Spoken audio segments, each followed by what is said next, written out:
Oh, glória! Aleluia! Paz do Senhor Jesus, igreja! Amém! Que alegria! Eu fico muito alegre quando eu posso estar aqui. Eu quero agradecer mais uma vez a honra do convite, porque de verdade é um convite muito honroso. Enquanto nós estávamos em adoração, louvando ao Senhor, eu estava ali e eu dizia: Senhor, essa igreja, ela é uma igreja tão abençoada, porque quando nós estamos aqui, a gente sente como uma das últimas canções que foram entoadas aqui, ela nos afomenta de Deus, né? Todas as vezes eu quero dar esse testemunho, eu preciso ser fiel a esse testemunho sobre essa igreja e dizer que de todas as vezes que eu tive a oportunidade, tenho de estar aqui, eu venho aqui e no culto eu sou fomentada de uma forma como se fosse uma nova convertida, sabe? E isso é a presença do Espírito Santo de Deus nessa casa. E a presença do Espírito Santo de Deus, ela só habita nesse nível, ela só congrega nesse peso em lugares que não negociam a palavra de Deus. Então eu quero louvar a Deus pela Lagoinha Alphaville, que o Senhor mantenha em vós essa chama acesa, esse amor genuíno, como disse Paulo a Timóteo, essa fé não fingida. Deus abençoe a vida de vocês. Pastor André, é sempre bom lhe ouvir. Obrigada pela oportunidade de estar aqui. Pastora Késia, gente, Késia está magra, a maravilhosa, zero gordura.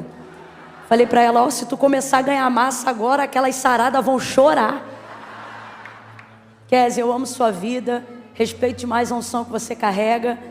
Todas as vezes que eu venho aqui, que você está no culto, eu fico mais corajosa, porque sua vida é tão cheia do Espírito Santo, que você é daquele tipo de mulher que não intimida pelo que carrega, mas que encoraja outras pessoas através do que você carrega. Eu discerno isso no Espírito, na virtude de Deus sobre a sua vida. Muito obrigada, viu? Deus abençoe. Glória a Deus. Feliz de estar aqui com a minha mãe. Semana passada ela estava aí por outras terras, mas ela voltou. Aleluia. Mãe, a senhora está chiquetésima. Quando ela sabe que vai vir Alphaville, o guarda-roupa dela muda completamente. Deus abençoe o Carisma. Tudo que vocês fazem, qualquer iniciativa que o Carisma tem, eu me sinto honrado em poder estar presente, porque eu sei que vai para um outro nível, né? Então Deus abençoe os ministros de louvor. Hoje o ministério de louvor que nos conduziu em adoração é do Carisma, não é isso?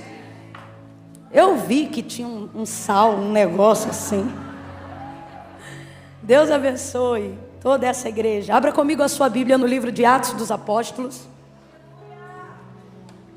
Oh, aleluia! Capítulo de número 9. Livro de Atos dos Apóstolos, capítulo de número 9. Gente, eu estou tremendo. E não é frio e nem covardia. É um temor do Senhor que repousa sobre nós nessa noite. Sabe quando você está assim com seu pé encolhido? Sabe quando você está andando devagar para não pecar? Que temor do Senhor, aleluia. Oh, aleluia. Aleluia. Oh, aleluia, aleluia. Oh, glória, oh, glória. Aleluia. Aleluia. Aleluia. Atos, capítulo de número 9. Deus abençoe pastor Samuel, pastora Thaís, meus amigos. Eu amo a vida de vocês. Tê-los aqui na primeira fileira me anima, porque eu sei que se ninguém der glória a Samuel e Thaís, marcha e tudo. Amigo é assim, né? São meus amigos preciosos. Deus abençoe. Que honra tê-los aqui. Vamos falar da palavra hoje, irmãos. Sempre falamos, mas vamos dar mais ênfase hoje do que sempre, em razão de tudo que está sendo preparado aqui. Está sendo preparado, não sei se você está entendendo, mas nós estamos aqui num sábado à noite de apontamento para uma oportunidade que o Seminário Carisma está abrindo, que, se eu não me engano, é para esta segunda-feira que começa, não é isso? E isso me alegra muito a alma, porque nós estamos vivendo dias muito difíceis. Por exemplo, enquanto eu estava ali assentada e ouvindo o que o Espírito de Deus está para compartilhar conosco nesta noite, o Senhor falava comigo que agora mesmo, enquanto nós estamos aqui debruçando sobre a palavra de Deus, agora mesmo existem pessoas utilizando esse mesmo tempo para reescrever aquilo que você conhece como texto sagrado, excluindo, incluindo, colocando, retirando. E não são pessoas ignorantes que estão fazendo isso agora mesmo. São pessoas extremamente estudiosas, que meticulosamente debruçam sobre o texto sagrado. Não como alguns aqui de vez em quando vêm na igreja, mas que estão devotando a sua vida a debruçar sobre a palavra de Deus, meditando de dia e de noite, não com fé para a libertação, mas objetivando a mudança de cada texto que revela as suas trevas quando a luz se manifesta. Porque a palavra diz que Jesus é o Verbo, e diz que o Verbo é a luz. E ele foi odiado, e nós também seremos, não por falta de afinidade, abre aspas, com os nossos iguais. Quando eu digo os nossos iguais, estou falando dos seres humanos. Mas seremos odiados porque a luz, assim como quando Cristo veio, manifestou-se nas trevas, e as trevas não a compreenderam. E por que não? Porque suas obras eram mais. Todas as vezes que a palavra de Deus é manifestada, ela lança luz, revelação, entendimento a tudo que está em trevas, a tudo que está em oculto. Então veja, porque algumas pessoas não só não concordam, mas odeiam, repelem e trabalham contra aquilo que a palavra de Deus diz, porque a palavra de Deus manifesta luz sobre as suas obras que estão nas trevas, que de acordo com a palavra de Deus são mais. Então, a fim de que suas obras não sejam manifestadas ao mundo, eles querem que haja uma mudança. Para quê? Para que não haja denúncia, para que não haja mudança de comportamento, para que não haja opinião ou oposição ao pecado. E aí eu me pergunto, o que nós estamos fazendo? Estamos dedicando o mesmo tempo ou achando que esporadicamente lendo um texto da Bíblia, como se fosse uma caixinha de promessas, tirando um texto aleatório, sem estudar texto, sem estudar contexto, tornando-se totalmente vulnerável, aberto a pretextos para a heresia, acreditamos que com isso será o suficiente para combatermos um levante tão bem orquestrado quanto a palavra de Deus? Irmãos, eu preciso ser honesta como pregadora do Evangelho da Verdade. Ler a Bíblia uma vez por dia não será o suficiente para te tornar apto para argumentar a razão da sua fé quando você for questionado.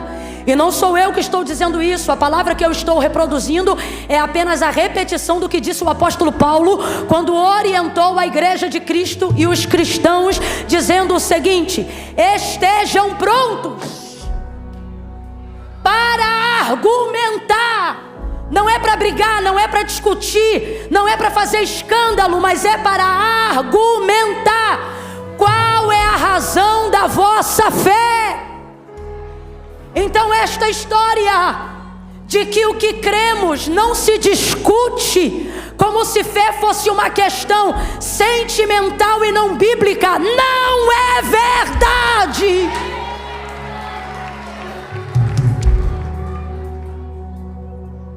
Você precisa. O que eu vou falar agora vai parecer loucura para alguns, mas Eu preciso falar porque está sendo registrado. E é bom que não só eu, mas muitos outros também ouçam isso. Dependendo de como você se posicionar biblicamente, e dependendo da quantidade, eu falei o quê? Eu falei o quê? Eu falei o quê? Sim, eu estou falando de números. Eu estou falando de povo, de volume, de massa. Se uma quantidade expressiva dos cristãos que preenchem a estatística do IBGE como sendo cristãos e se autodenominando cristãos, não se posicionarem, não apenas na observação esporádica, mas contínua do texto sagrado, daqui a alguns anos, a Bíblia que hoje você tem em mãos e anda livremente pela nossa nação com ela, gente, na história não há nada novo, as coisas se repetem. Houve um tempo pré-holocausto em que antes de Hitler ter autoridade para entrar e mandar queimá-las, primeiro ele as tomava. Alguns cristãos já viveram momentos onde precisavam pegar a Bíblia que tinham e entregá-la. Outrora não havia tanta ousadia de que uma outra fosse substituída, abre aspas. Mas nós estamos vivendo em dias onde você não tenha dúvida que casas publicadoras serão obrigadas ou ameaçadas a pararem de publicar com liberdade o que hoje temos em mãos e podemos andar para cima e para baixo. Vou inclusive deixar um recado, uma mensagem, porque recado seria apequenar o que Deus está me mandando dizer. Uma mensagem à igreja brasileira: voltem a andar com a Bíblia de papel na rua. Voltem a andar com o livro nas mãos. Esse protesto é silencioso, mas ele é poderoso. Mas acima de tudo, escrevam ela na tábua do seu coração, porque olha para mim, eu vou falar rasgado. Tê-la aberta no Salmo 91 e dedicou as páginas amareladas dela dentro de casa, não será o suficiente para te dar razões para argumentar a sua fé quando você for questionado. Seja forte, seja forte, seja resistente, igreja do Senhor. Nós não somos a força que o mundo espera, nós somos a resistência que o diabo não atropela. Resistir ao diabo e ele fugirá. E ele fugirá. O que coloca Satanás em fuga não é língua estranha. Quem fala em línguas edifica a si mesmo. O que coloca Satanás em fuga não é patrimônio físico. Isso não o assusta em nada. As riquezas deste mundo também passam pelas suas mãos. O que coloca ele desesperado é um crente cheio da palavra. Um crente que ora a palavra, canta a palavra, prega a palavra, ministra a palavra, repreende debaixo da palavra, tem autoridade na palavra, medita a palavra, conhece a palavra, caminha na palavra. Lâmpada para os meus pés e luz para o meu caminho é a tua palavra. Como purificará o jovem o seu caminho? Observando conforme a sua palavra.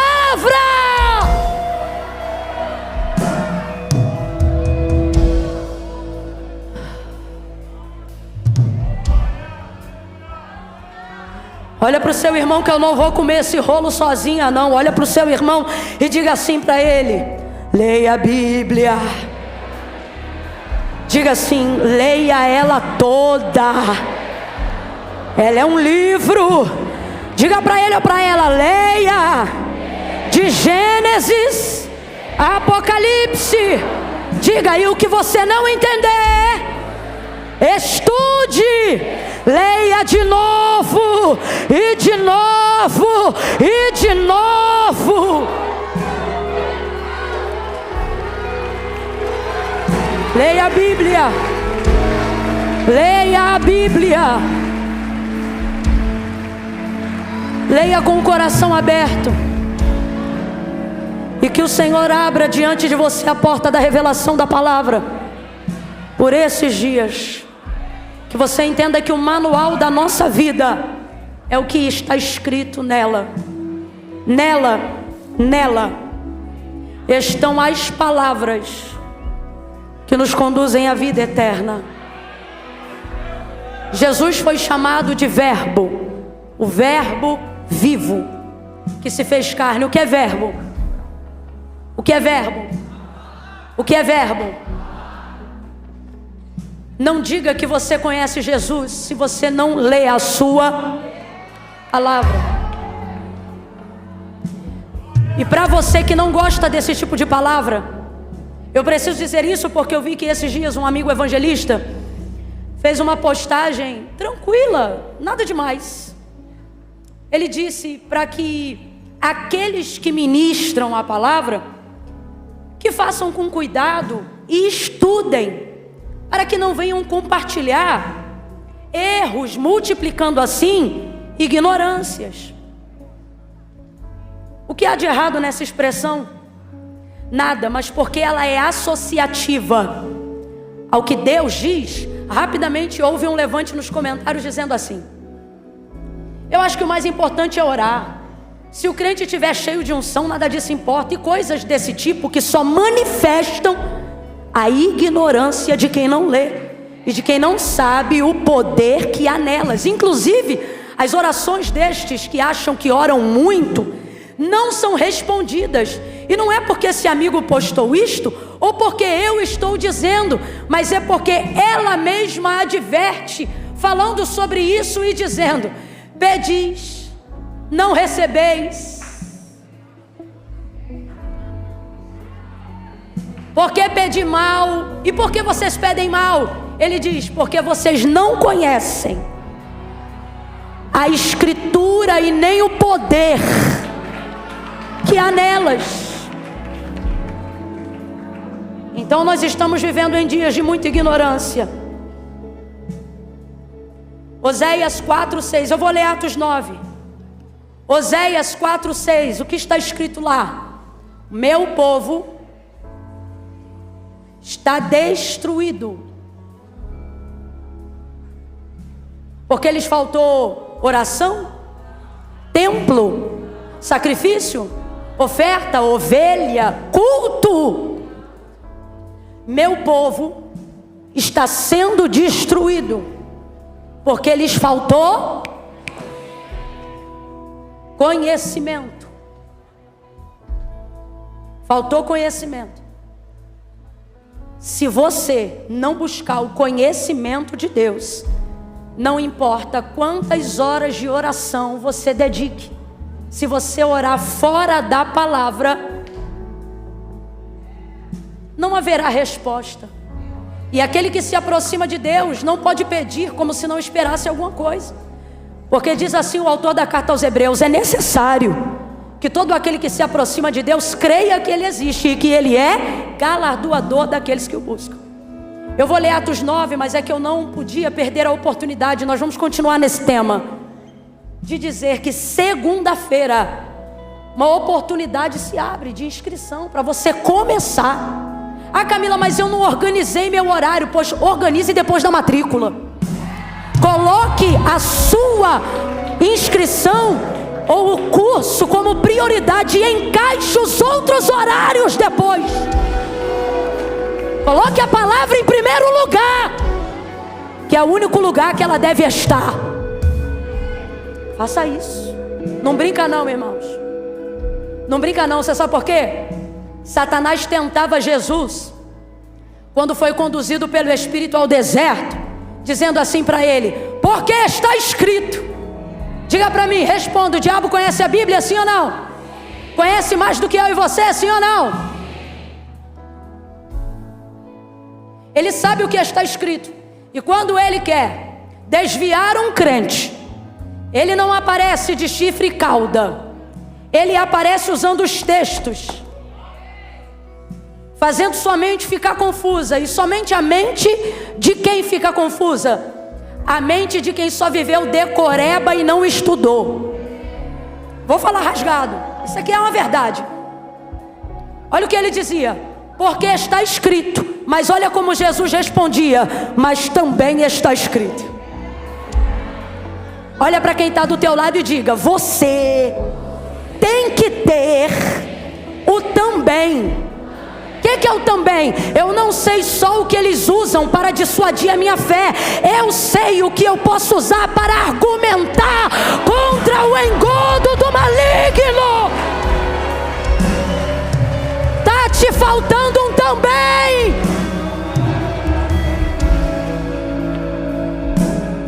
Olha para o teu irmão e eu prometo que eu vou ler o texto. Olha para o teu irmão e diga: leia a Bíblia. Atos 9. Pare de terceirizar a palavra de Deus. Quantas vezes falamos tantas bobagens, baseado no que ouvimos e não no que estudamos, e nos enveredamos nos erros. Por quê? Porque estamos terceirizando a leitura da palavra com vídeos no YouTube. Estamos terceirizando a leitura da palavra através de canções, que por mais lindas que sejam, não substituem a leitura metódica, pragmática, estudiosa da palavra de Deus. Leia a Bíblia, igreja!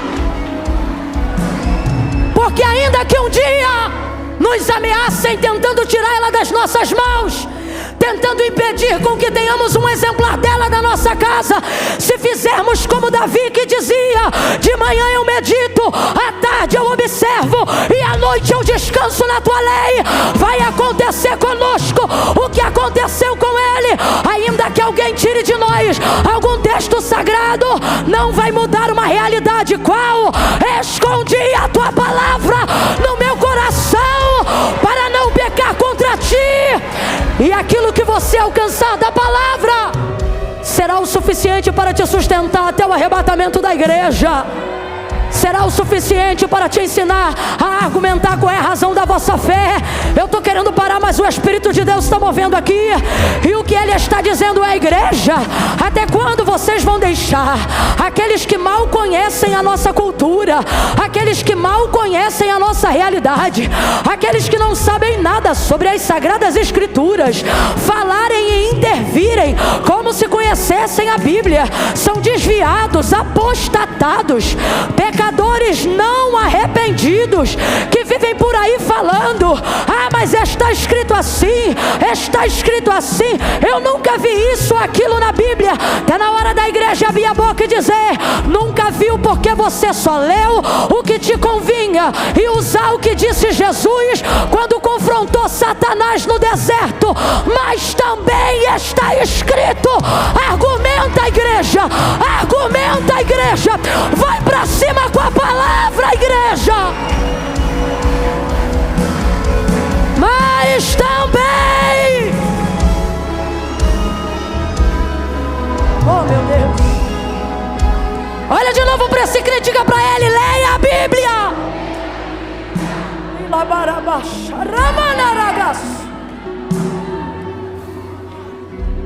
A Bíblia não é um livro comum, é um livro temido.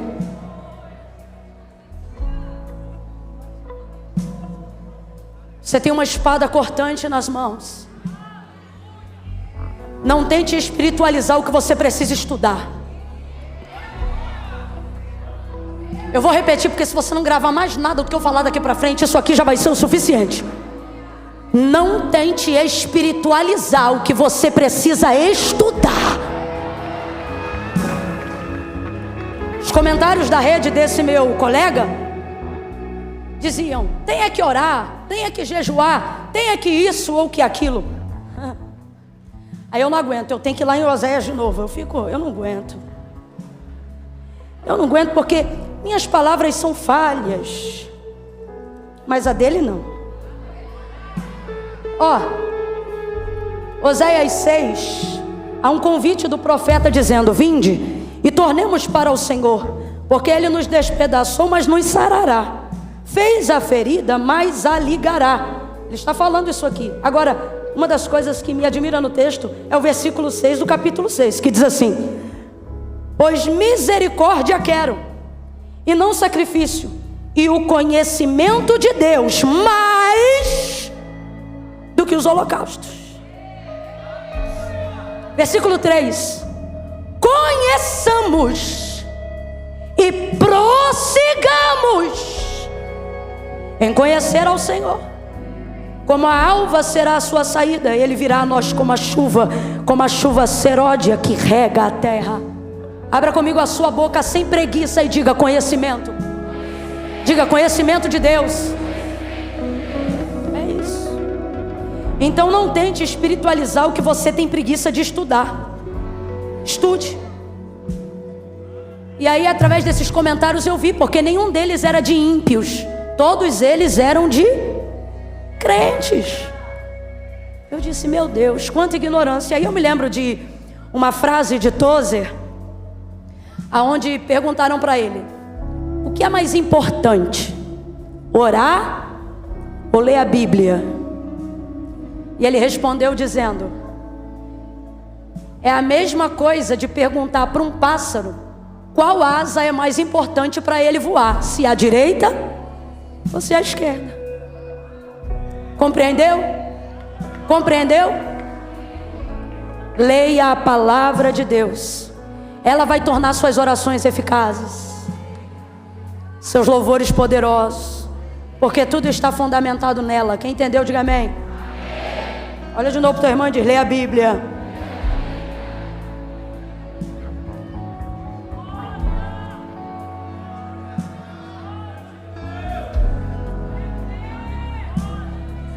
Atos capítulo 9.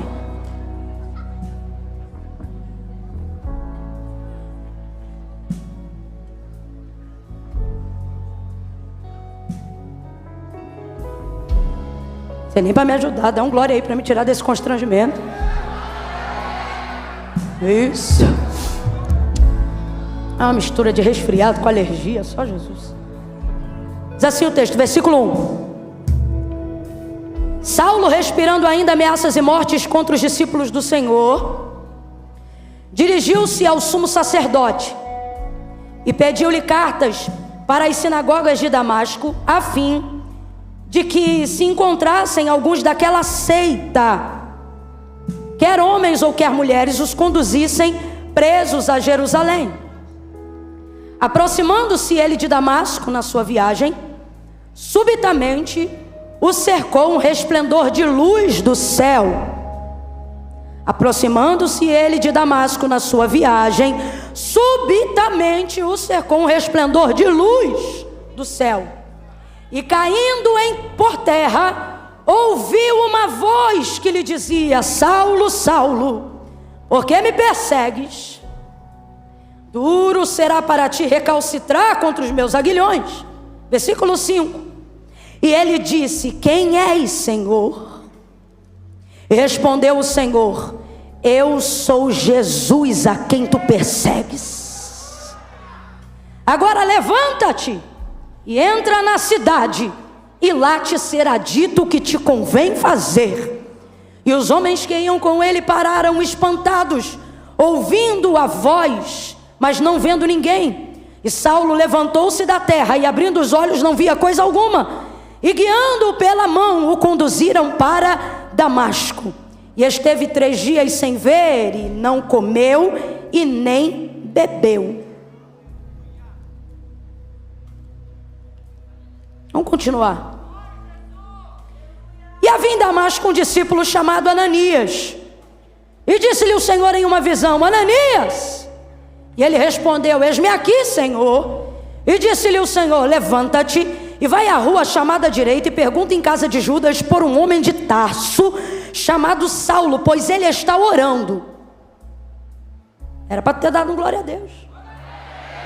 Ele já está mais convertido que eu e você. Tem nem 3 dias de conversão e o menino já está orando. Numa visão ele viu, ou seja, enquanto orava, Numa visão ele viu que entrava um homem chamado Ananias e punha sobre ele a mão para que ele tornasse a ver. E respondeu Ananias: Senhor, de muitos ouvi acerca deste homem, quantos males ele tem feito aos teus santos em Jerusalém, e que aqui ele tem poder dos principais sacerdotes para prender a todos os que invocam o teu nome. E disse-lhe o Senhor a Ananias: vai, porque este é para mim um vaso escolhido para levar o meu nome perante os gentios, os reis e os filhos de Israel, e eu lhe mostrarei o quanto ele vai padecer pelo meu nome. Então Ananias foi, entrou na casa e, impondo-lhe as mãos, disse: irmão Saulo. Meu Deus, o Senhor Jesus, que te apareceu no caminho por onde vinhas, me enviou para que tornes a ver e seja cheio do Espírito Santo. Aleluia. E imediatamente lhe caíram dos olhos como que umas escamas, e ele recuperou a vista e, levantando-se, foi batizado. Diga amém por essa palavra.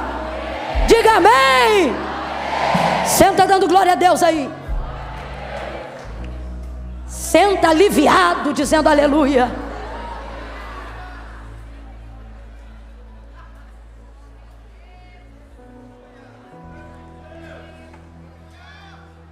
E vocês não reclamam de estar sentando só agora não, porque tem, dá uma olhada lá para trás, tem gente que não pode sentar nem agora, está em pé, mas está aqui pela palavra,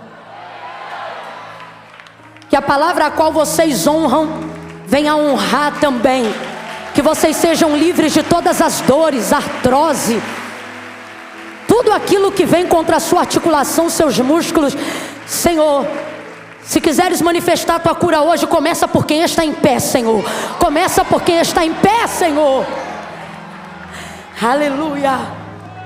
Aleluia. Ó, preste atenção.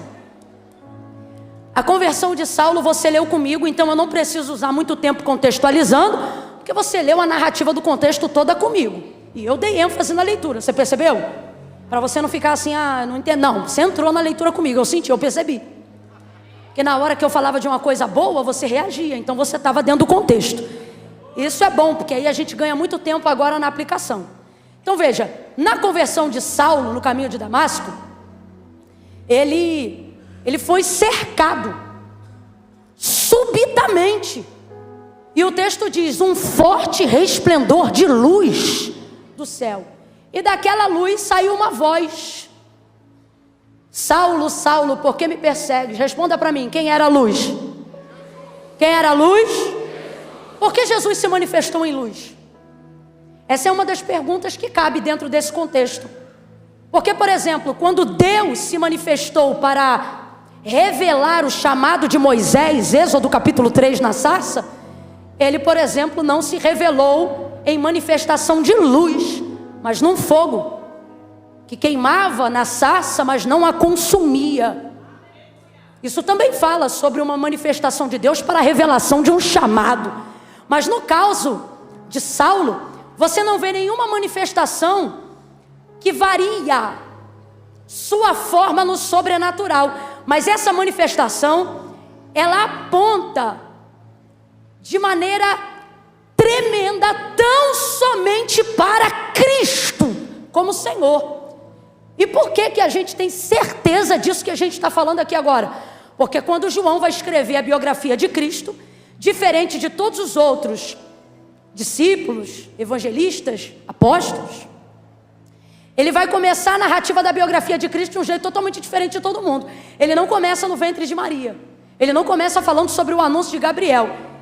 Talvez isso se dê pelo nível de proximidade que João exerceu ao longo do ministério, ou do cumprimento do ministério de Cristo aqui na terra. Você vai perceber que no maior momento de dor de Cristo, só lhe sobrou João no Calvário, com Maria, sua mãe, e mais algumas mulheres. Houve em algum momento alguma dispersação de todos aqueles que eram seus mais chegados, exceto João. Talvez por isso ele revele com tanta autoridade no texto sobre si próprio, quando ele fala alguma coisa do momento dele com Cristo, dizendo o discípulo a qual Jesus amava. Só que isso só aparece no texto que ele escreve. E isso é interessante, é uma perspectiva que ele tem. Ele considera que há nele a certeza desse amor, talvez pela entrega da sua proximidade. Por exemplo, na celebração da última ceia, quando Jesus anuncia que vai ser traído, João encosta a cabeça no peito de Jesus. E há uma solicitação de outros discípulos, como Pedro, por exemplo, para que lhe fosse perguntado quem o trairia, demonstrando um nível de intimidade. Não é que Jesus não desse para os outros, mas é que ele acessava com menos constrangimento. Aí ele encosta a cabeça no ombro, ou aqui na altura aqui desse canto do ombro, que é onde eu imagino, por causa do posicionamento da mesa. E aí ele pergunta: quem é, Senhor? E isso é um nível de proximidade, de intimidade, de alguém que entende que a oportunidade está sendo dada para todos, mas só será desfrutada por quem tem coragem de chegar mais perto. E aí vai ouvindo. E aí ele pergunta. Isso revela de fato uma intimidade, uma proximidade. Então você percebe que João viveu alguns momentos com muita exclusividade, porque chegou mais perto. E um deles, sem dúvida, o épico, o apoteótico de todos, foi o momento da crucificação de Jesus, onde ele se manteve junto até o final. Eu percebo que ele tem um prisma da revelação de Cristo um pouco diferente dos outros que se atém um pouco mais aos fatos. João conseguiu transcender. Por exemplo, nessa biografia de Cristo, o Evangelho de Jesus, segundo escreveu João, capítulo 1, ele não começa a narrativa falando sobre o mensageiro Gabriel, sobre o nascimento de Jesus no ventre de Maria. Ele já começa em Gênesis, considerando que quando Moisés recebeu a revelação da criação do mundo, ele era a pessoa que já estava lá no haja luz. Não sou eu que estou dizendo isso, é o próprio João, ao escrever o capítulo 1, quando ele diz assim: no princípio era o verbo estava com Deus e o verbo era Deus. Então vamos repetir, presta atenção. No princípio era o verbo estava com Deus e o verbo era Deus. Então vamos lá, no princípio era o verbo. O que é verbo? Palavra. Então vou te perguntar, o que é verbo? O que é verbo? Só que não é qualquer palavra, é palavra de Deus. A palavra utilizada ali no grego é a mesma palavra utilizada pelo autor da carta aos Hebreus, quando ele aponta que a fé vem pelo ouvir, e o ouvir da palavra de Deus. Perdão, Romanos. Então veja, é essa palavra a palavra de Deus. Então João, abre aspas, está predatando na sua consciência e para todos nós a existência de Cristo, não a partir do momento que ele foi nascido do ventre de Maria, mas de acordo com a profundidade do seu conhecimento, em razão da proximidade de Cristo, ele revela a compreensão de que Jesus, abre aspas, já existia, fecha aspas, no haja luz. Camila, eu não estou entendendo, vou falar bem rasgado. Na revelação do texto de João, o que ele está dizendo é que ele não apareceu só no haja cruz, ele já estava presente no haja luz. Ele era a luz que manifesta, que responde, que corresponde. No princípio era o verbo, no princípio era a palavra. Complete aí, verbo, mas ao invés de verbo diga palavra, só para sua melhor compreensão. O que João está dizendo no capítulo 1, no princípio era o... Perdão, eu botei a preposição errada o artigo. No princípio era a palavra. E a palavra era quem? Sujeito aí, quem era a palavra? No princípio era o verbo, que é a palavra. A palavra era... E aí ele não diz somente isso, ele diz assim, ó. A palavra estava com Deus. A palavra era Deus. Então eu vou te perguntar quem é Jesus, na sua expressão de compreensão. E você só pode responder de um jeito. Por quê? Porque não há nenhuma revelação maior de que Ele é, de quem Ele é, a não ser através da manifestação da sua palavra. Tanto é que na sua carnalidade, quando esteve aqui na terra, não foi conhecido apenas como homem, mas como verbo vivo. Palavra manifestada carnalmente. humanamente. Por isso João continua no mesmo texto dizendo: e vimos a sua glória como a glória do unigênito do Pai. E vimos, sentamos com ela, oramos com ela, conversamos com ela, almoçamos com ela, jantamos com ela, e vimos a sua glória como a glória do unigênito do Pai, cheio de graça, justiça e verdade. Por quê? Porque Jesus é Deus. Por isso João não o vê, ou não dá da sua existência na sua consciência apenas no conhecimento do nascimento de Maria, mas ele data desde o que ele compreende como manifestação da palavra revelada em Gênesis. O que está escrito lá? No princípio, a terra era sem forma e vazia, o Espírito de Deus se movia sobre a face das águas, e disse Deus: haja luz, e houve luz. Volta para João 1. No princípio era o verbo estava com Deus, o verbo era Deus. Ele continua: nele estava a vida. Então diga para mim, a vida está onde? Aonde está a vida? Está na hora de você entender que não é o físico que manifesta o espiritual, porque o espiritual ele nasceu muito antes do físico. É por isso inclusive que Deus é Espírito. O que a palavra de Deus diz sobre Deus? Que Deus é. Não foi a terra que disse ao Espírito: manifeste a luz. Foi o Espírito que manifestou a sua palavra e disse ao nada: haja luz. E houve luz. Sabe quando você vai dar crédito ao que está escrito aqui? Quando você compreender que não é o comportamento do físico que manifesta a palavra, mas é o comportamento no espiritual que muda o comportamento físico habitual e cotidiano. Não sou eu que movo ela, é ela que me move. A oração de um pregador genuíno não pode ser apenas: Deus, me usa na tua palavra. Mas quando você crê que a palavra de Deus é viva, sabe como é que você ora? Deus, que a tua palavra me use. Porque o que Deus adverte sobre ela? A palavra de Deus é viva. Palavra de Deus é viva. Isso não é poesia, isso é realidade. Enquanto você achar que isso é filosofia, essas palavras vão ser como a leitura de qualquer outro livro. Mas quando você compreende que essas palavras manifestaram vida e organização sobre o universo, você então começa a compreender que a leitura dela, a vivência dela, manifesta, altera, transforma toda e qualquer realidade de caos e de trevas a seu redor. Pelo que, Camila? Pelo que eu sinto? Não, pelo que nela está escrito, e eu sempre digo isso.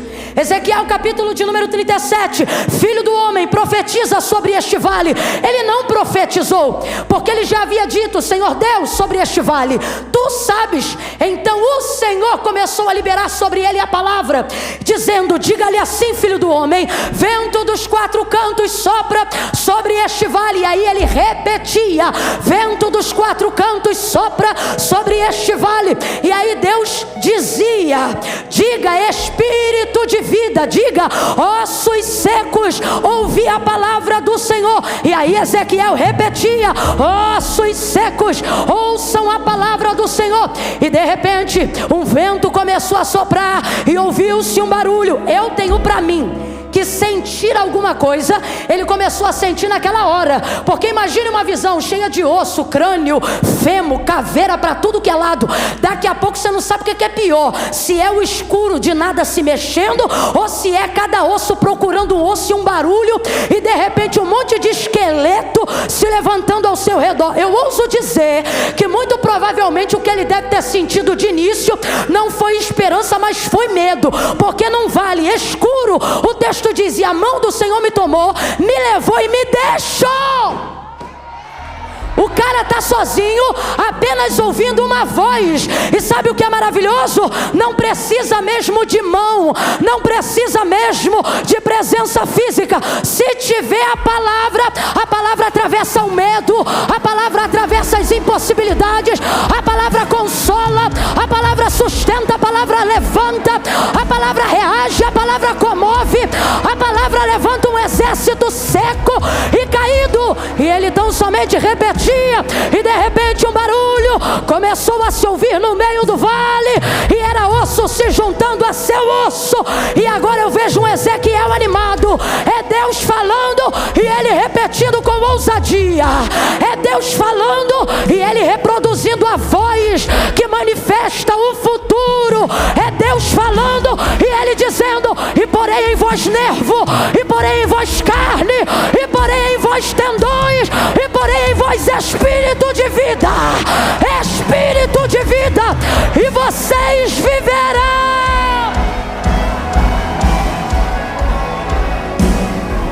É uma visão. É uma visão que aponta para o estado atual e para o futuro de Israel.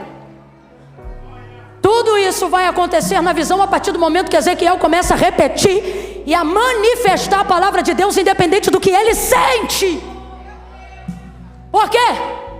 Porque quem conhece a Bíblia não manifesta sentimento, manifesta o que a Bíblia diz.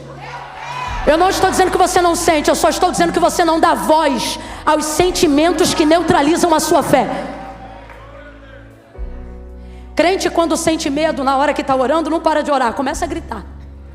Pode perceber. Abre o olho, levanta. Quem aqui já começou uma oração de joelho e terminou em pé? Marchando. E alguém pensa, que ousadia. E você diz, não, isso aqui é reação diante do medo. Se eu continuasse de olho fechado, eu ia ficar oprimida. E aí levanta, reage. Manifestação da palavra. Tudo isso se deu pela manifestação da palavra. Camila, o que tem a ver isso com Atos 9? Tudo. Você vai entender isso aqui. Deus não aparece para Saulo. Jesus não aparece para Saulo para o seu momento de conversão de nenhuma outra forma senão num forte resplendor de luz. Volta para Gênesis 1. No princípio era o verbo estava com Deus, no princípio a terra era sem forma e vazia. O Espírito de Deus se movia sobre a face das... Se movia, mas não fazia nada. Eu já disse isso da última vez que eu estive aqui, mas vou repetir para levar-nos ao caminho que Deus abriu para nós hoje. O Espírito de Deus se movia sobre a face das águas, mas não realizava nada, não operava nada. Enquanto o Espírito de Deus, não é das trevas, não é de Satanás, é o Espírito de Deus, se movia sobre a face das águas, ele realizava alguma coisa? Mas é o Espírito de Deus. Mas ele fazia alguma coisa? Não, ele não realizava nada, ele não trouxe à existência nada. Eu não sou contra mover, pelo contrário. Eu sou quase que uma expressão do mover. Se tem uma pessoa, irmão, que tem prazer no mover, Deus é minha testemunha. Olha, eu já fiz coisa que eu só não preciso te contar, porque tu já deve ter visto na internet. De marchar, de ir, de vir, mover. E o mover pode ser de Deus, porque o texto diz que o mover era do Espírito de... mas não realizava nada. Por quê? Porque pode ser mover e pode ser de Deus. Mas é um princípio, está em Gênesis. Pode ser mover e pode ser de Deus. Só que o mover não tem poder transformador. Mover, escute isso, mover aqui não manifesta a palavra.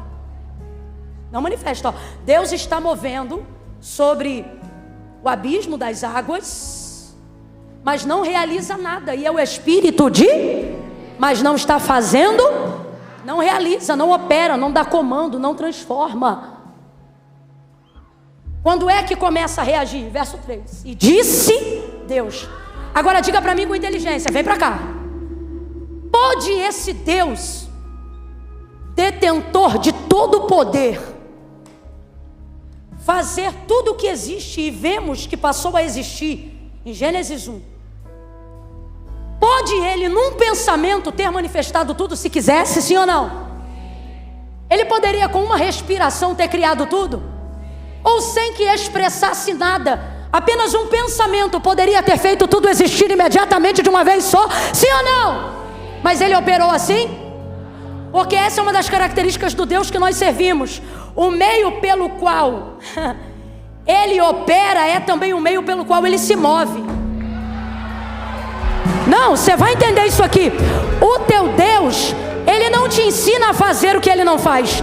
Ele dá exemplo te ensinando.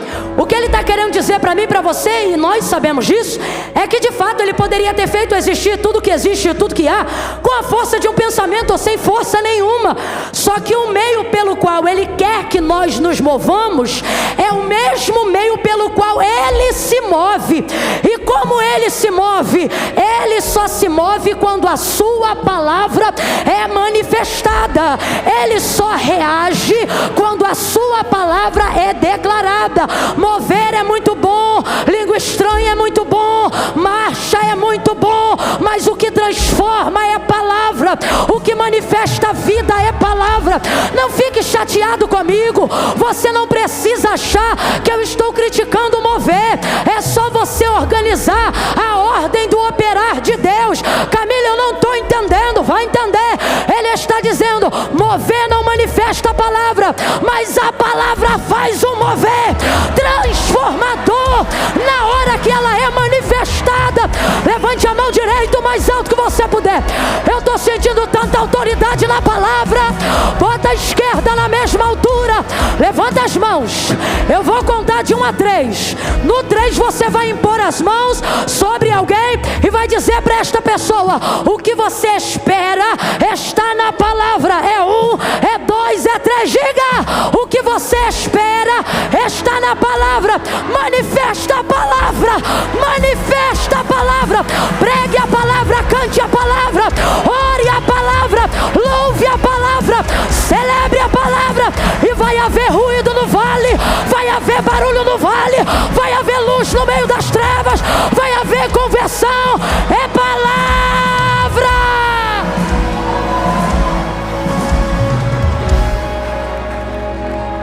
Eu tenho sido repetitiva nestes dias, mas é porque nós precisamos colocar a palavra de Deus no único lugar que ela funciona. Aonde, Camila? Ela não pode ser o recurso do desesperado, ela precisa ser a escolha do sábio. Palavra. Aí eu acho, não, o que a palavra de Deus diz? Davi, por meditar nela sempre, ele dizia assim, Salmo 119, um tributo a ela. Ele dizia: tu me fizeste mais sábio do que os meus conselheiros. Por um único motivo, qual? Eu provavelmente medito na lei e sou devoto a ela mais do que eles. Essa é a única forma. Ele diz: tu me fizeste mais entendido do que os anciões à minha volta.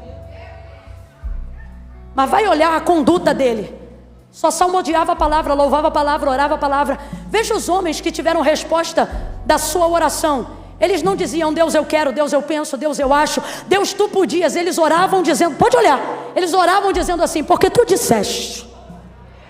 E eles eram respondidos. Por quê? Porque o meio pelo qual Deus se move é o mesmo meio pelo qual ele opera. Então veja, ele só reage diante da sua. Deus me ama muito, mas não tem compromisso com meus sentimentos ou a minha vitimização. Agora, eu não estou dizendo que ele não me consola, que ele não me ajuda, que ele não é amigo. Mas para ter transformação, manifesta a palavra. Por quê? Porque ele não tem obrigação de ser fiel a mim, mas a palavra de Deus me garante que ele é fiel a ela. Então, quando eu coloco diante dele, não o que eu quero, mas o que ele me garantiu, aí acontece com a gente o que aconteceu com ele e Moisés. Ele dizendo: Moisés, vou destruir o povo, tira o teu povo de diante dos meus olhos. E Moisés dizendo para ele: meu povo não, porque quando tu me disseste, vai libertar o meu povo, o que ele está dizendo? Tu não me disse que o povo era meu, tu disseste que o povo era teu. Moisés, nós vamos começar uma nova geração agora a partir de você. E como que vai ficar o que tu disseste a Abraão? Aí eu te pergunto, para quem conhece a narrativa, Deus destruiu o povo ali naquela hora? Mas Moisés ficou colocando diante de Deus: Deus, tem pena, tem piedade. Ô Deus, poxa vida. Não, olha que ele. Senhor, o que vão dizer as nações que te ouviram dizer que tu faria este povo herdar a terra que jurou a seus pais que lhes daria? Parece que eu vejo Deus assim. Agora veja, Deus já sabia disso tudo, sim ou não? Vamos aqui louvar a sua grandeza. Deus já sabia disso tudo, sim ou não?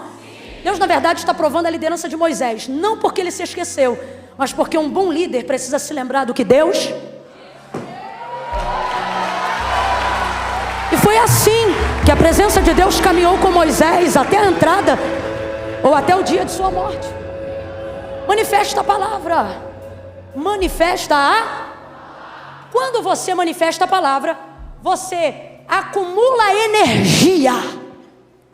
Quando você lê, quando você sabe o que Deus liberou para a sua vida, você acumula energia. Para quê? Para quando você chegar em um lugar e abrir a sua boca, ela manifestar a condução, ela fazer aquilo que ela quiser fazer sem que você obrigue, sem que você empurre, sem que você agrida. Por isso o texto é claro: não é por força e nem por violência. Quem convence o homem do pecado, da justiça e do juízo é o Espírito Santo. E o Espírito Santo, que é o Espírito de Deus, ele opera por qual meio? Versículo 3 do capítulo 1. Ele só reage, ele só manifesta na hora que ele identifica que o comando, a ordem, a palavra de Deus foi manifestada. Por isso diz o autor da carta aos Hebreus: céus e terra, tudo que existe, tudo que há, não foi feito por prova aparente do que se vê, mas antes foram criados pelo poder da sua palavra. Então o Espírito reage a quê? O Espírito reage à palavra. Ele não tem obrigação e nem comprometimento imediato de reagir às minhas emoções, mas através de mim, se eu manifestar a palavra, ele se manifesta pela palavra de Deus. Por isso a necessidade de conhecimento do que Deus disse. Quando eu leio a Bíblia, eu não leio só para me sentir bem, eu preciso ler para conhecer qual é a vontade de Deus. Mesmo sabendo que ela é boa, perfeita e agradável, eu só vou conseguir acessá-la se eu ler as palavras que me conduzem até ela. Quando eu leio a Bíblia, eu não posso ler a Bíblia como uma caixinha de promessa, como qualquer texto aleatório, esperando um conforto. Não, eu preciso ler a Bíblia para compreender de que forma Deus deseja que eu vive, para que quando Ele quiser se manifestar, sua palavra em minha boca seja verdade, e assim o seu nome seja glorificado em tudo aquilo que eu falar em nome dEle. Porque o Senhor apareceu para Saulo em luz.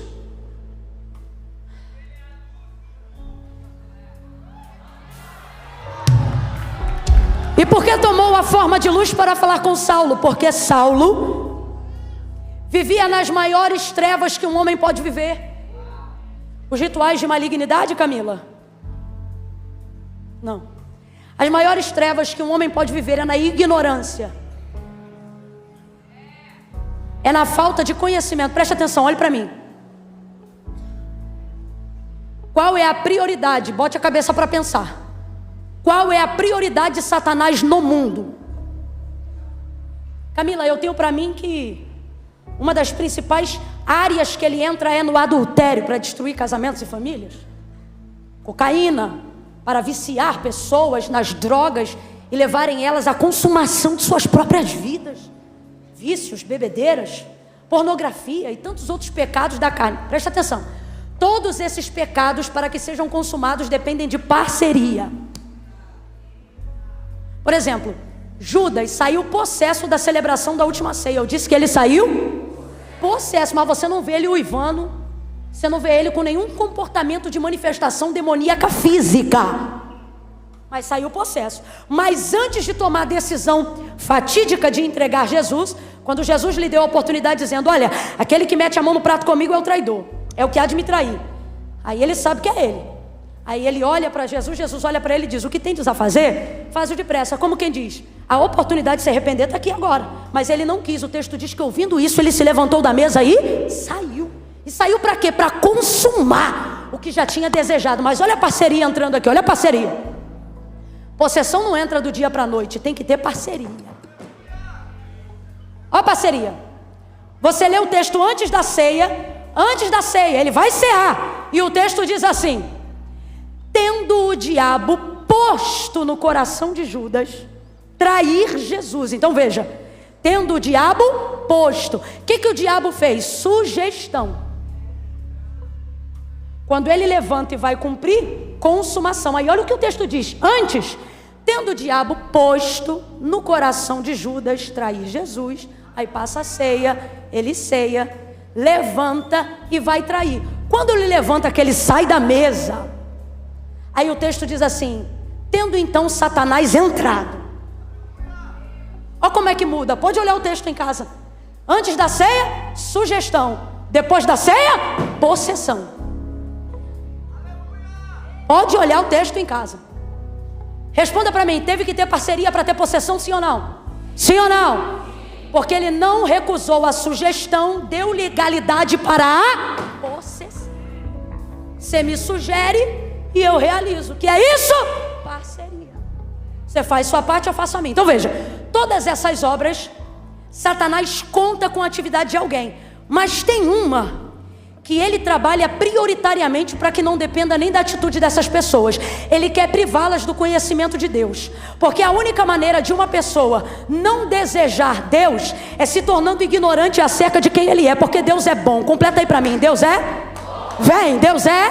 Quem aqui não gosta do que é bom? O salmista convida-nos a conhecer a Deus dizendo assim: provai e vede que o Senhor é bom. Prova. Olha o que ele está dizendo: se você provar, nunca mais você vai dizer que é ruim. Prova que tu vai ver que ele é bom. Então aonde é a atuação de Satanás? Impedir com que você faça a degustação. Por quê? Porque aí você fica ignorante no conhecimento de quem Deus é. Aí vamos lá, a Bíblia revela qual é a prioridade do trabalho do diabo. Qual é a prioridade do trabalho dele? E o príncipe deste século. Colocou neles vício? Ensinou eles o que é pornografia? E o príncipe deste século cegou o entendimento para que não cheguem ao conhecimento da verdade. Que verdade é essa? Você até confundiu e falou a palavra. Agora olha a manifestação do Filho de Deus: conhecereis.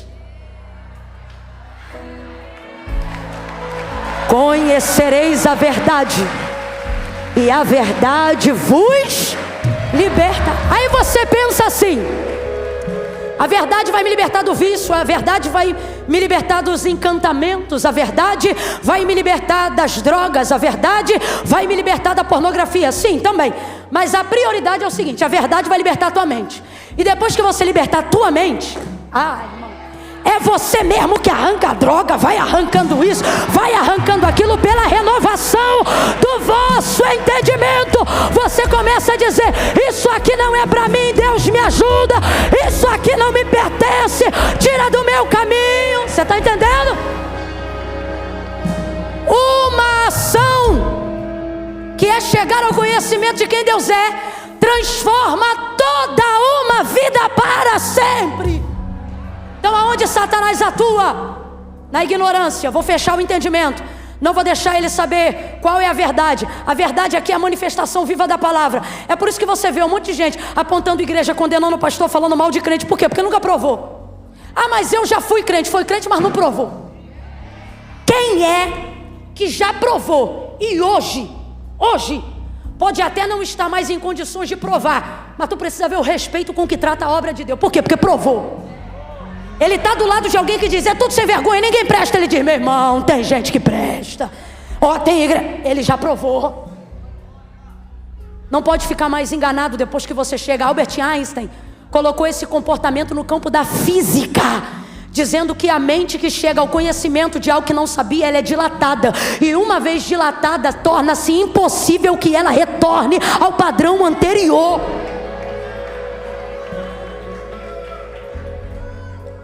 Por que o Senhor aparece em luz, subitamente cercando Saulo, para manifestar-lhe as trevas da sua ignorância? Por que falamos ignorância? Porque o problema de Saulo é só um: ele não persegue o evangelho por acreditar que o evangelho mereça perseguição, mas por ele acreditar que o evangelho é uma seita e Jesus não passa de um charlatão. Então veja como Paulo se assemelha a nós quando o assunto é ignorância.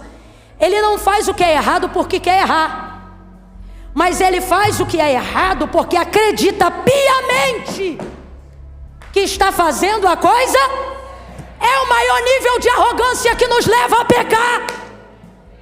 Não é perceber que erramos, mas é achar que somos capazes de acertar em tudo. O Saulo só está nesse sanhaço aí de agora porque ele acha que evangelho é seita e Jesus é um charlatão. E por quê? Porque ele ouviu Jesus da boca dos sumos sacerdotes, ele ouviu Jesus da boca dos príncipes. De quem ele ouviu?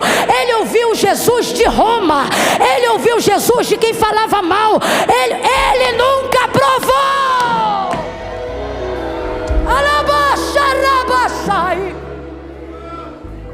Quem fala mal é porque não provou.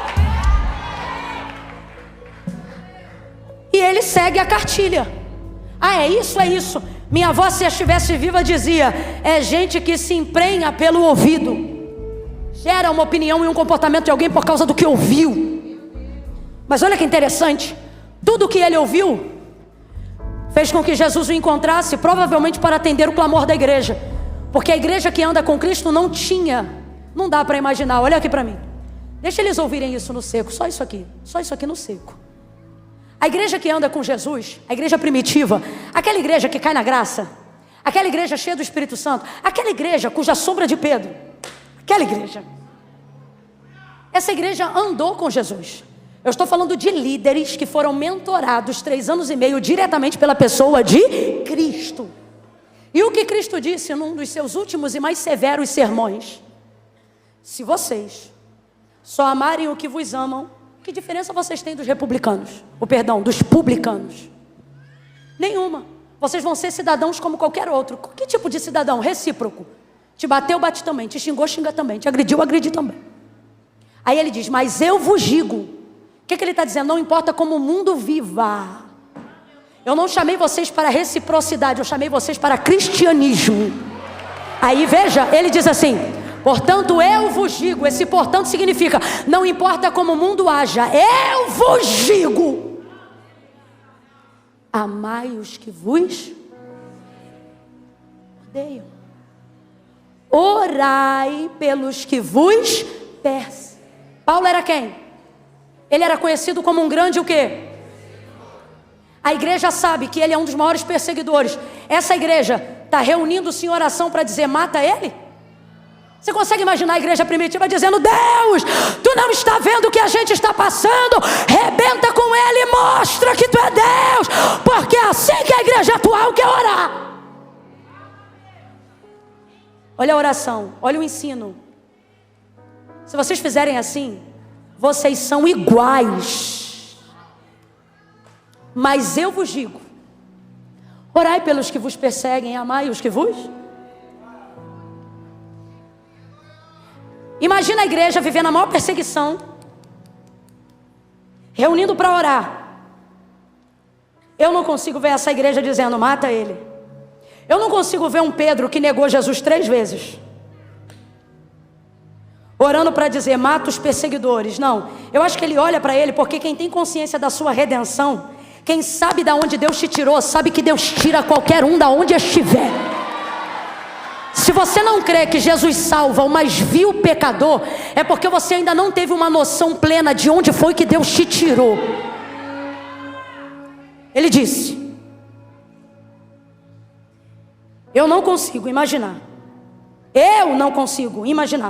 Pedro orando e dizendo: mata os perseguidores. Não, Eu tenho para mim que a oração da igreja primitiva, sou eu que estou falando, baseada no que Jesus ensinou, haja vista que eles estão colhendo do Espírito, seja: salva Jesus.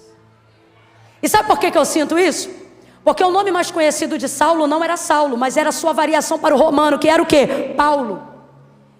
Mas quando Jesus encontrou-se com ele, não chamou de Paulo, chamou de... que é a variação do seu nome para o hebraico, que na verdade é Shaul, que significa o quê? Saul, que significa o quê? Pedido foste a Deus. Aí eu vejo Jesus chegando para esse camarada e dizendo assim para ele: Shaul, Shaul. Se você estivesse lendo o Novo Testamento no grego, você ia ler assim: Shaul, Shaul. Essa frase, essas palavras estariam escritas em hebraico. E se a gente fosse traduzir diretamente para o português, seria Saul, Saul, na raiz da sua expressão. Saul, Saul. Então Jesus não está apenas reproduzindo o pedido foste a Deus, mas está repetindo isso 2 vezes. Pedido foste a Deus. Vou parafrasear. Por que está salvando ele, Jesus? Pedido foste a Deus. A pergunta que você tem que fazer, haja vista que a igreja estava crescendo, é: que tipo de oração a igreja fazia? Uma igreja como aquela, que tipo de pedidos essa igreja apresentava? Aí Ananias vai dizer: de muitos ouvi. Aí Deus o interrompe, dizendo... o interrompe não, argumenta, dizendo: vai, porque ele é pra... Eu não vim aqui saber quem ele é na boca dos outros. Eu vim aqui para te dizer quem ele é na minha boca. Você está entendendo o que a palavra de Deus está manifestando aqui? A palavra de Deus vai converter a vida de um homem, trazendo a ele o conhecimento de quem Deus é, através da manifestação de luz. E naquela luz Jesus vai dizer, quando ele pergunta: quem és, Senhor? Ele vai responder: eu sou Jesus, a quem tu persegues. Agora responda: ele chegou ao conhecimento de quem era Jesus na primeira pessoa, sim ou não? Sim ou não? Sim. Analise o texto, sim. É o próprio, Jesus não está dizendo: diga que sou eu, na boca de um profeta. Não, Jesus está encontrando ele e está dizendo: eu sou Jesus. Então vou perguntar de novo: Saulo está conhecendo Jesus sem intermediários, sim ou não? Está conhecendo ele na primeira pessoa, sim ou não? Quando você conhece ele por intermediários, você precisa de mais tempo. Mas quando você se relaciona diretamente com ele, um encontro basta. Um encontro basta. Rendido ao chão, Jesus não lhe despediu assim, mas disse: levanta-te. Porque na presença de Deus, o seco já passou, já pode voltar. Para a gente fechar junto. Camila, depois que você fala isso, você prega mais 10 minutos. É isso mesmo. 10 tá bom. Levanta-te. Faz um som aí de quem está se levantando. Que som é esse, Camila? É o som forte que você vai fazer agora. Levantando isso.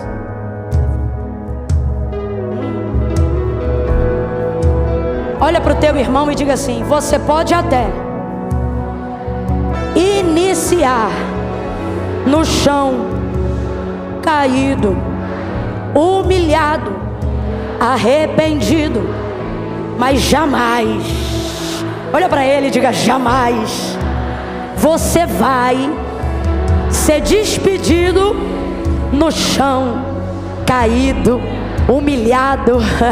Ele está dizendo: quem me encontra pode até chegar caído, mas vai sair de pé.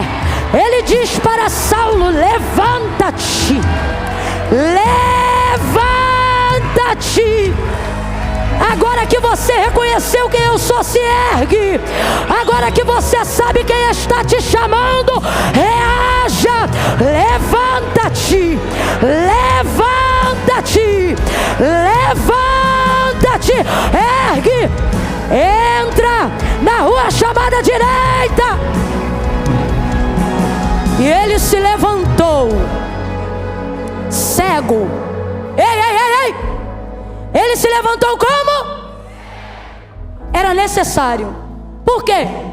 Porque a melhor maneira de aguçar o que você precisa ouvir é de olhos fechados. Camila, mas e o departamento dos meus irmãos aqui que precisam de olhos abertos para fazer a leitura, ou labial, ou por interpretação? Eu amo o que disse Jesus em Mateus 13, porque ele me dá respaldo para o que eu estou entregando, inclusive para estes meus irmãos. Você fala tudo que eu estou falando, hein, menino? Você não fica com medo de falar nada não, hein? Jesus disse: não são surdos os que não ouvem, mas os que ouvindo não recebem. Então o que Jesus está dizendo? Que a aceitação da sua palavra não vem pelo volume de uma voz, mas pela obediência do que lhe foi ordenado.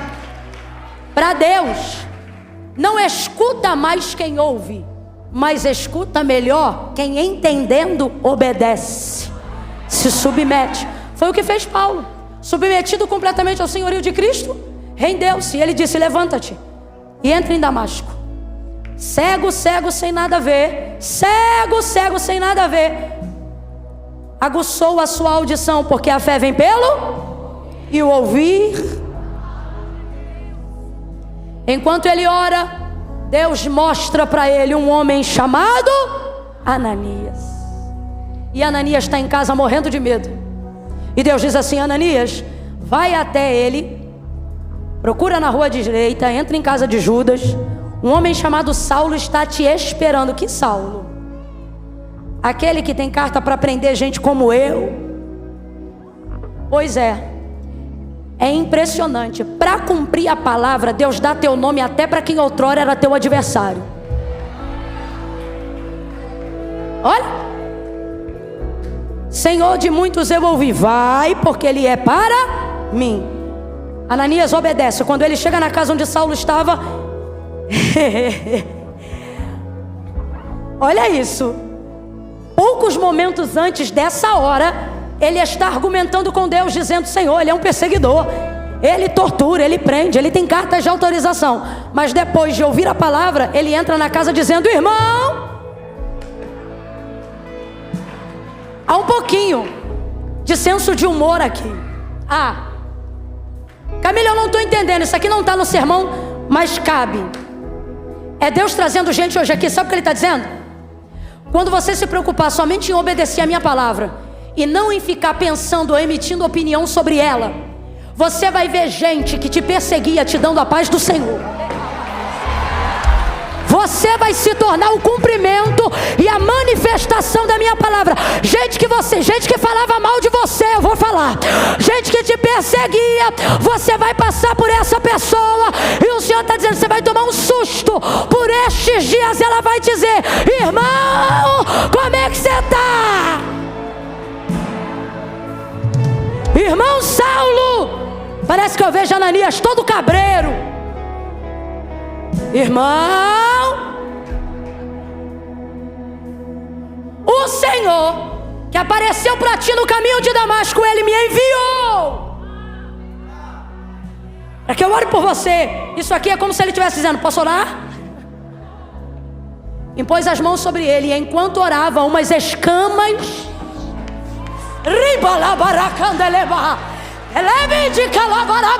sai.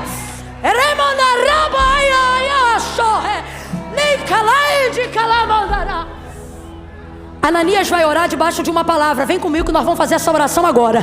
Ananias vai orar debaixo de uma, porque a palavra de Deus para ele foi: vai lá, procura na rua direita, em casa de Judas, por um homem chamado Saulo, e ora por ele.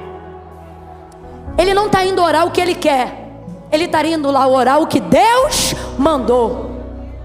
Enquanto ele ora, o que isso significa? Enquanto ele faz o que Deus, as escamas, como se fosse escama, começa a sair dos olhos do homem, e ele passa a enxergar. Depois de 3 dias cego, sua vista é recuperada.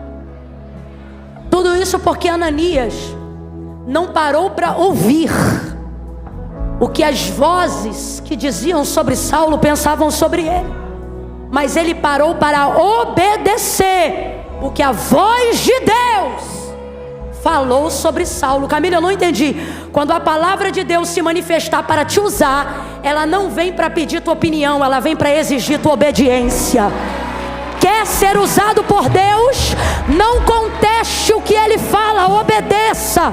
Leia a palavra e se acomode, se adeque, se transforme. Se for preciso se espremer, se esprema, porque estreito é o caminho que conduz à vida eterna, mas larga é a porta da perdição. Quem trouxe Bíblia de papel, pega ela. Quem não trouxe, traga da próxima vez. Volte a andar com a Bíblia. Deixe que vejam, deixe que pensem, deixem que digam. Deus diz: leia o que está aqui e você saberá o que eu penso de você. Você saberá o que eu quero de você. Eu sei que pensamentos tenho de vós, diz o Senhor, pensamentos de paz e não de mal. Deus não pensa de você o que você pensa de si mesmo. Você está errado. Menina, você está errada. Rapaz, você está errado. Deus não pensa de você o que você pensa de si mesmo. Ele também não pode ser influenciado pelo que dizem a seu respeito. As fofoquinhas com teu nome não mudam o que Deus diz ao seu respeito. Eu sei que pensamentos tenho de vós. A pergunta é: você sabe? Porque se soubesse, não estava dando lugar à voz do medo. A pergunta nesta noite, eu encerro aqui, é: você sabe? Porque se você soubesse, não estava dando ocasião para a síndrome do pensamento acelerado. A pergunta aqui nesta noite é: você sabe o que eu, o Senhor, penso a seu respeito? Eu quero que você entenda uma coisa. Primeira, eu não penso mal de você. Quem está pensando mal de você é a sua consciência que te culpa todos os dias pelos pecados que você comete. Deus está dizendo: os pensamentos que eu tenho a seu respeito são pensamentos de paz. Mas por que você está atormentada? Porque você não sabe o que Deus pensa de você. Então o que você faz? Você projeta em Deus seu pensamento, achando que Ele pensa de você o que você pensa de si mesmo. É isso que você faz. E aí você se tornou, sabe quem? Servo da sua consciência e não da palavra de Deus. Você diz que ama a Deus, e eu acredito, mas tem trabalhado para servir tua consciência, tuas demandas, tuas expectativas, tuas réguas. Você se tornou o próprio juiz e o próprio carcereiro. Você não tem força para orar, porque você pensa: se eu fosse Deus, eu não me ouviria. E por que você pensa isso? Porque você está sendo dominado pela voz da sua consciência. Você está achando que Deus pensa de você o que você pensa de si mesmo. Aí John Piper vai dizer uma frase que tem permeado meus pensamentos esses dias. E ele vai dizer assim: se o Deus que você diz adorar nunca te confronta, nunca te diz não, é bem possível que você esteja adorando uma versão idealizada de si mesmo e chamando de Deus. Camila, eu não entendi, vou te falar. Você até diz que é servo de Deus, mas se tornou seu próprio ídolo. Vale mais para você o que você pensa de si mesmo. Por quê? Porque se valesse o que Deus disse a seu respeito, você não deixava os seus pecados te manterem distantes. Olha aqui para mim. Quem está encrencado precisa de quê? Um crime. Imagine que você cometeu um crime. A polícia te pegou. A polícia aqui é a consciência, o criminoso é você. Ela diz: vou te levar preso, você só tem direito a uma ligação. E graças a Deus você conhece a primeira pessoa que você liga, ou a primeira pessoa que você contata, é a fim de que esta pessoa traga para o seu processo advogado, alguém para te defender. Aí João vai dizer: filhinhos, não pequeis, mas se pecardes, tendes um promotor, juiz, tendes um advogado. Ele nunca perdeu uma causa, ele nunca perdeu uma batalha, ele nunca advogou e perdeu. Mas por que você não chama ele? Olha para mim. Por que quando você erra, a primeira coisa que você faz não é se aproximar de Deus, mas é se afastar dele? Porque você já não serve mais a palavra, você serve a sua consciência. E a sua consciência te diz: você não é digno, saia da igreja. Você não é digno, não ore. Sujo, imundo, como você ousa cantar hinos de louvor a Deus. E Deus está dizendo: filho, você está encrencado. E quem está encrencado precisa ligar.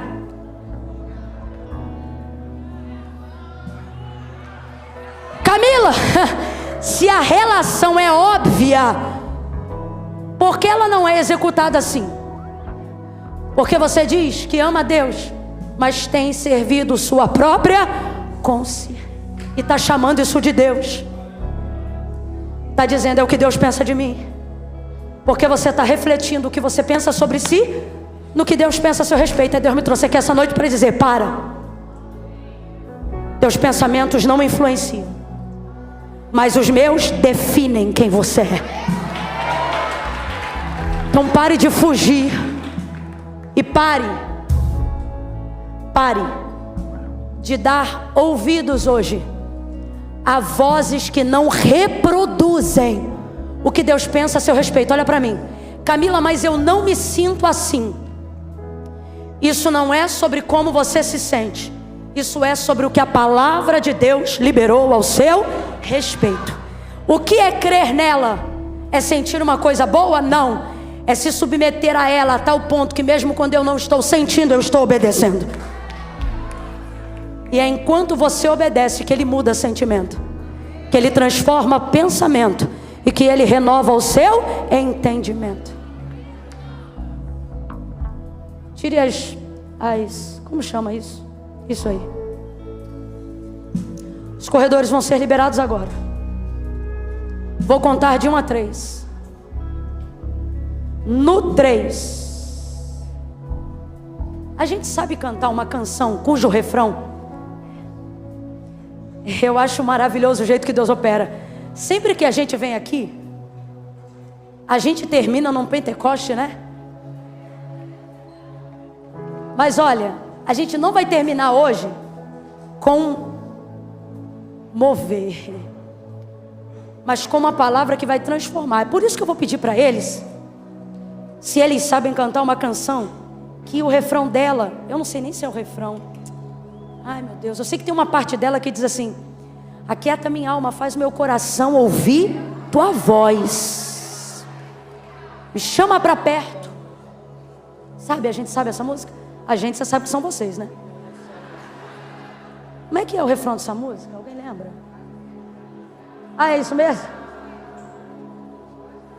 Essa música tem uma revelação bíblica incrível. Ó, porque na verdade eu descobri que tudo que eu preciso está em ti. Ó, mas meu coração é teimoso demais pra admitir.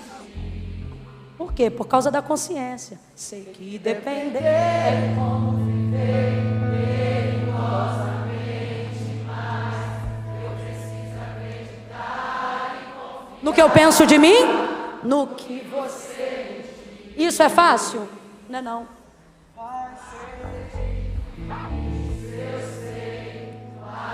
Renunciar a mim mesmo, largar o que eu penso de mim. Mas eu sei que quando eu pensar em Deus, o que vai acontecer? Você estará ao meu lado. Por quê? Por causa da sua palavra. De quê? De que tudo vai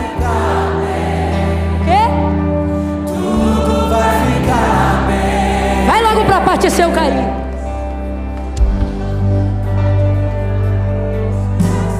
Paga tudo por você, mas eu sei que quando eu pensar em desistir, Declare.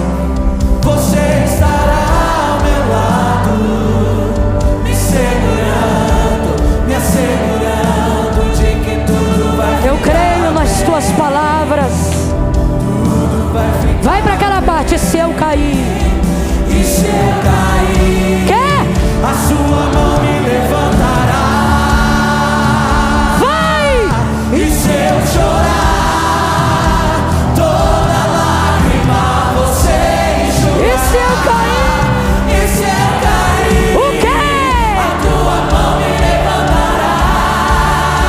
Diga aí. E se eu chorar, toda Chama ele. Chama ele. Diga. então vem E o quê? e aquieta minha alma. Ah, Senhor. Faz meu coração A tua palavra nos acalma, a tua voz nos guia, é ela quem nos orienta, firma os nossos pés, me chama pra perto.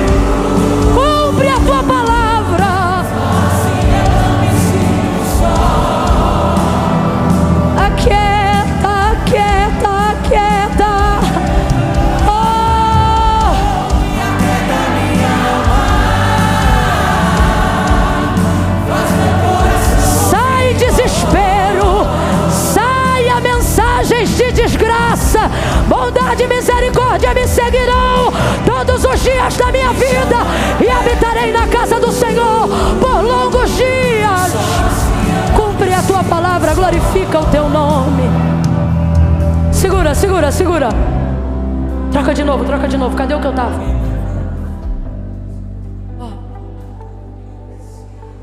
Ó. Segura, segura, segura. Segura, segura, segura, segura, segura. Eu quero te chamar para fazer uma entrega. Não de uma parte da sua vida, mas de toda a sua vida. Jesus disse assim: aquele que me confessar diante dos homens, eu também o confessarei diante do meu Pai que está no céu. A confissão pública de fé, ela é necessária. Se tudo que você ouviu aqui, você não só crê, mas demonstra uma fé verdadeira em obediência, você precisa confessar. Porque a palavra de Deus garante dizendo assim: aquele que crê e confessar será salvo. Camila, mas e se Jesus voltar essa madrugada antes do meu batismo? Você vai subir junto com a igreja. Porque aquele ladrão do Calvário também não teve tempo. E Jesus entende sobre o tempo.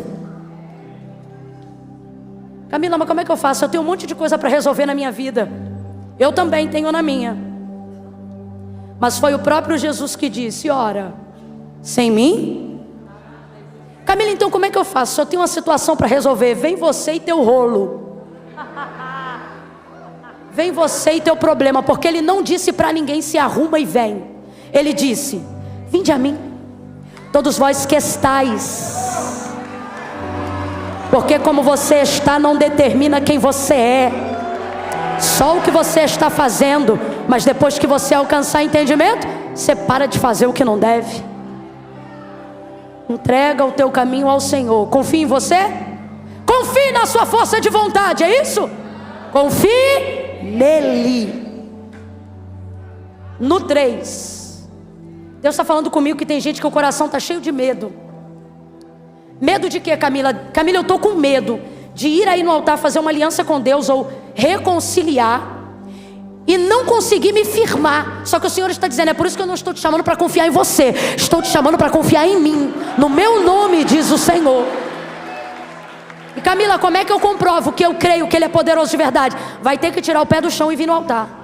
Vai ter que dizer: Senhor, se você tiver, se a gente ainda estiver transmitindo online, e se você estiver acompanhando, escreva no chat ao vivo: estou confessando Jesus como meu Senhor. E nós vamos ligar o seu nome também no livro da vida. Eu conto um.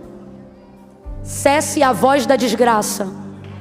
Deus está falando comigo que vozes de ameaça têm te cercado de dia e de noite, dizendo: sua vida será marcada por tragédias, por dores. Mas o Senhor está dizendo, e eu conto 2: em obediência eu corrijo a tua rota, e se cumprirá sobre a sua vida o que diz o Salmo 23. Ao término dele, bondade e misericórdia me seguirão todos os dias da minha vida. Eu quero declarar que a partir do momento que você confessar Jesus como Senhor, maldições do passado serão destruídas, e você vai começar a viver a novidade de Deus.